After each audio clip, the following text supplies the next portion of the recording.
Salam əziz altıncılar, hər birinizi xoş gördük. Bugün sizinlə biz Görünməz Adam mətnini, yəni ikinci fəslin işləyəcəyik. Bu ikinci fəsildə bizim qarşımıza nə çıxacaq? İkinci fəsildə bizim qarşımıza çıxacaq maraqlı bir Görünməz Adam mətni var. Amma burada məktəbdə bir gün mətni. Bu arada nə edirsiniz? Siz kanalımıza abunə olursunuz.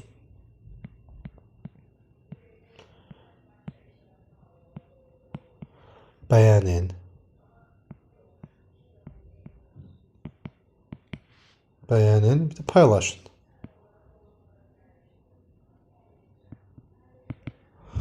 Bir də əlaqə saxlaya bilərsiniz. WhatsApp qrupumuza da qoşula bilərsiniz.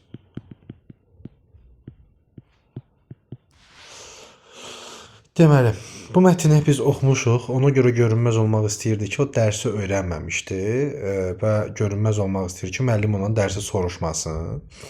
Bundan işimiz yoxdur. Bu sualın cavabını biz verdik. Sonra siz 5-ci təbiət fənnindən hansı pəncərədən buradan tam aydın görünür. Çünki şüşə tam əks elətdirir və qabağını kəsən hər hansı bir maneə yoxdur. Annotasiya bir əsər haqqında bir məlumatdır. Əsəri oxumamışdan əvvəl onun haqqında bizə qısa bir məlumat verir. Mən məsələn oxuyanda bu suala deyir ki, bizə oyatdımı? Bəli, mənə maraqlı gəldi ki, görəsən görünməz necə olar və keçirib mətni oxumağa. Görünməz Adam mətnini yəqin ki oxumusunuz. Həm dərsdə, həm evdə. İndi birlikdə biz onun necə deyərlər, çalışmaların həllinə baxacağıq, həll eləməyə çalışacağıq. Sözlərin izahını oxuyun. İzahlara və mətnə əsasən Griffinin albinos olmasının üstünlüyünü izah edin. Griffinin albinos olmasının üstünlüyü oydu ki, deməli, pigmentlər ağ rəngdə idi. Pigmentlər ağ rəngdə və ona görə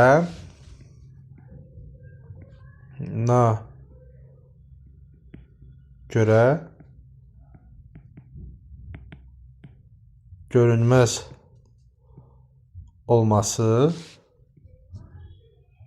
daha tez baş verir. Yəni, albinos adamlarda pigmentlər ağ olduğuna görə şəffaflaşır və bunun düsturuna görə, yəni bunun fərziyyəsinə görə albinos adamları görünməz demək daha rahat olur.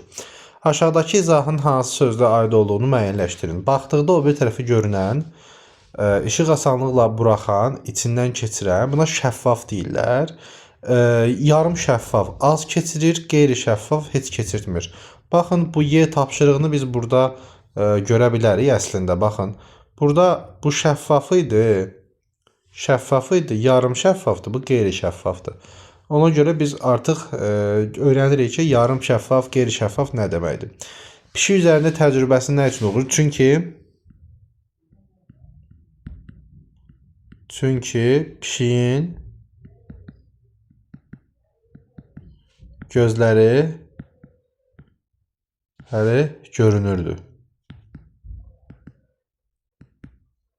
Ləkə kimi görsənirdi, ona görə uğursuz oldu. Griffin hansı arqumentlərə inandırıcıdır? O insan görmə mümkünlüyünü necə əsaslandırır? Gəlin baxaq, onun əsas arqumentləri nədir uşaqlar? Baxın, deyir ki, sümüklərin, əzələlərin, saçların, dırnaqların şəffafdır və insan şəffaf və rəngsiz və toxumalardan ibarətdir. Ona görə də başqa bir fikir var ki, burada dırnaqların və bir də gözün arxa divarındakı ümumiyyətlə, mən gözə görünməz üstünlüyü, sərbəstliyi azaldıq. Bitdi. Əsasən bu nədir? Bizə cisim işığı udur və əks etdirir və əgər işıq cisminə düşdü, bunlara heç bir baş vermirsə, bu zaman görünə bilməz. Bu kimi fikirlər bizə daha inandırıcı gəlir, yuxarıda qeyd etmişəm.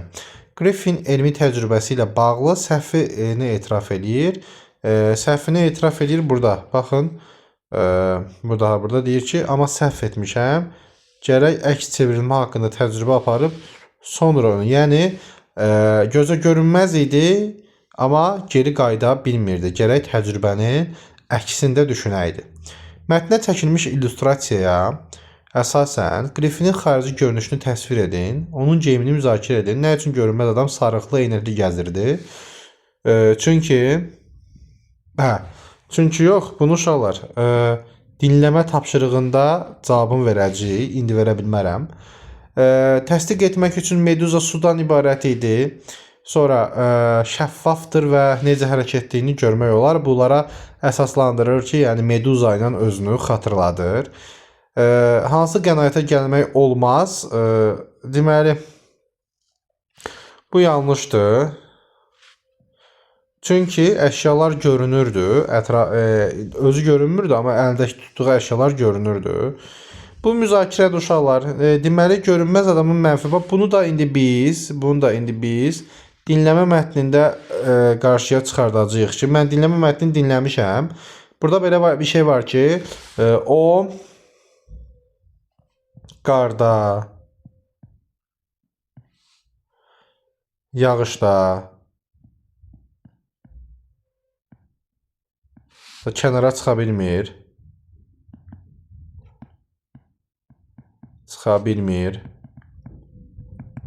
Yediyi yeməkləri. Yemək görünür deyə yeyə bilmirdi. Sonra müsbət cəhətləri, yəni istədiyi şey eləyə bilərdi də, hər şey. Baxın, onun mətnində də yazır ki, müsbət özünə görə baxın, sərbəstlik, hətta ürəyimin şiddət, deməli, daha doğrusu bu verdiyi üstünlüklər, sərbəstlik, azadlıq, hər şey eləyə bilirdi də. Amma bir yerdə cəza almaqdan qorxurdu. O onun müsbət tərəfləri idi. Baxırıq, burada 2 ada da qoy deyim. Çünki daha doğrusu bəyazmı? Məsəl, o kimsə tərəfindən heç kim tərəfindən fərq edilmirdi.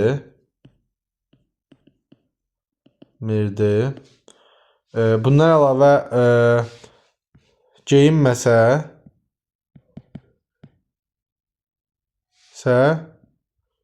yediyi hər şey görünürdü. Uşaqlar, dinləmə mətnində siz bunu biraz da genişləndirə bilərsiniz. Mən qısa məlumat verdim. Görünməz adam hansı hallara görünürdü? Yenə deyirəm, yemək yedikdə, qar, yağış. Yemək. Hamısını dinləmə mətnində verib. Satılan dükana ona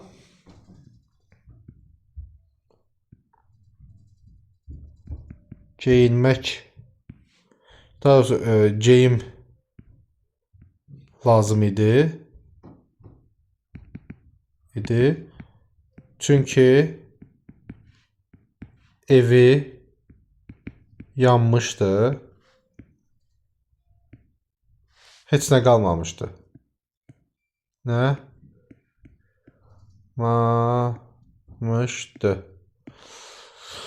Bir çox situasiya cinayət işləməkdə məcbur qalırdı. Əməllərə görə özünə, çünki deməli, o necə deyirlər, qocanı vurdu. O qocanı vurduğuna görə onu cinayətkar adlandırırdı Kemp. Amma Griffin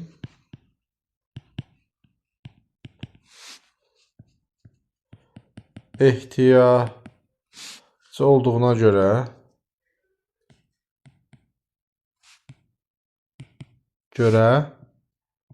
özünə haqq qazandırır. Uşaqlar daha çox şifahi idi. Çünki nə ehtiyac var idi ki, sənə lazım idi bəyəm özü görünməz eləyəsən. Birinci gərək öz işi, necə deyərlər, onun əksini düşünəydin, sonra öz üstündə sınayaydın. Bu sənin öz günahında özünə haqq qazandırmaq olmaz. Cümlələrdə altından xətt çəkilmiş sözlər hansı suala cavab verir? Həmin sözlərin cümlədəki rolunu, vəzifəsini müəyyən edin. Griffin bütün qəzetlər sizin sərgüzəştlərinizdən yazır. Hamı deyir ki, şəhərdə görünməz adam nədir yazır, nədən, tamamlığı keçmiş isə nə qəzetlər, Hansı adam? Görünməz adam. Deməli, cümlədə sifət və sayın suallarına cavab verən necə, nə cür, hansı, neçəyə qədər neçənci? Cümlə özünə təyin deyilir. Cümlədə sifət və sayın suallarına cavab verən cümlə özünə təyin deyilir. Təyin sifət, zərf, say, fe'li sifət, isim, əvəzlik və söz birləşməsində ifadə oluna bilər. Necə ki, biz tamamlıq, mübtəda, xəbər keçmişik. Onlar da bu kimi ifadələrlə, necə deyə, daha doğrusu nitq hissələri və söz birləşməsindən ifadə olunurdu. Təyin deyilir. Yenə deyirəm, əsasən say və sifətin sualları. Sifətin suallarına cavab verən sözlər cümlədə təyin olur. Baxaq, bu tədbirdə tanınmış yazıcılar kim? Yazıcılar. Hansı tanınmış? Bu təyindir.